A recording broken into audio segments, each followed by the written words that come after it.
Hello, thank you for watching our Sashi videos. This is Atsushi. Today, I would like to talk about the topic of do we make a knot in Sashiko stitching from a cultural perspective? I was raised in an environment that every artisan usually did not use knots in the beginning and ending of Sashiko stitching. Therefore, it wasn't even a question for me to explain if we use knot or not. Knots or not. I hope I can share the reasons why we do overlay stitching instead of making knots. It is wisdom in Sashiko. Do you see that little tiny tail left there? That is the point we stop the thread instead of making knot. We could cut this thread tail off completely so it looks like the back side as the finished side. And yes, it is the back side or wrong side or even hiding side of the Sashiko stitching. The side you are looking at now is the front side or finished side of the Sashiko project. And then we flip the fabric and it is the back side of the Sashiko project. The goal of the wisdom in not making knots is to finish both sides of the fabric as beautiful as finished side. At some point in the history, in some rural village in Japan, they didn't have enough fabric to use for lining after stitching. Therefore, they needed to use the single layer fabric as the finished piece. It is wisdom and technique to maximize the fabric by Sashiko.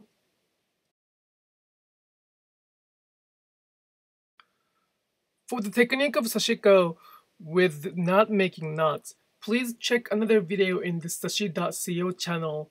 I have explained how to do overlay stitching there. How about boro and knots in stitching? It is case by case and hugely depends on your preference.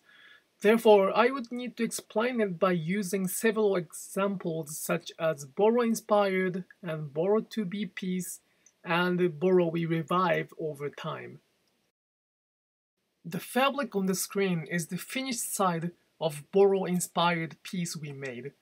We find vintage Japanese fabric with severe damage and patch them to make the fabric look like boro. This piece requires many spot mending with frayed fabric, so we needed to use the knots to keep the fabric secure. Please confirm that the knots are relatively big in comparison to the other sewing project. It is because the vintage fabric is so fragile that small and tight knots could damage the fabric instead of holding it together, even if we use the Sashiko thread we recommend. It is kind of the part that where art kicks in to make boro-inspired fabric, with using the appropriate fabric and using the appropriate knots, as knots as the part of boro.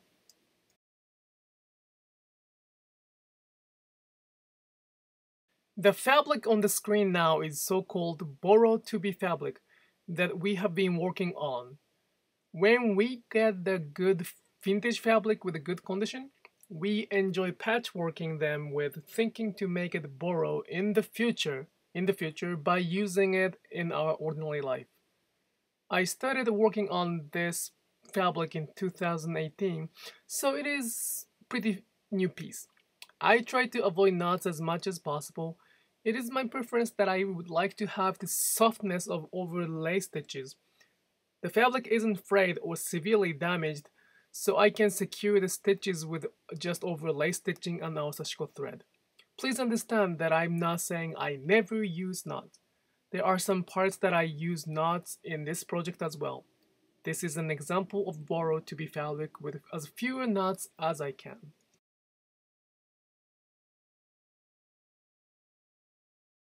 The last piece I introduce is the boro we revived. I think there are many ways to define the boro. One definition we have is that the boro is the piece of fabric after so many usage and continuous repair. The fabric on the screen is one example we followed followed this using and repairing process. It looked like the Boro to be fabric at the beginning of this project, and over time we kept practicing Sashiko on it, and it looks like very authentic Boro. This fabric needed to use the knots to repair, and also we kept stitching with overlay stitching, so you can see both of them in the piece. I hope this video explained that there's no such a thing as the definitive answer to the question for Sashiko stitching knots or not making knots. After all, it is all about the preference, and you can do what you like to do. As a Sashiko artisan who was raised in the Sashiko environment, I just wanted to share that there is more than technique in these topics. Thank you for watching. Enjoy Sashiko.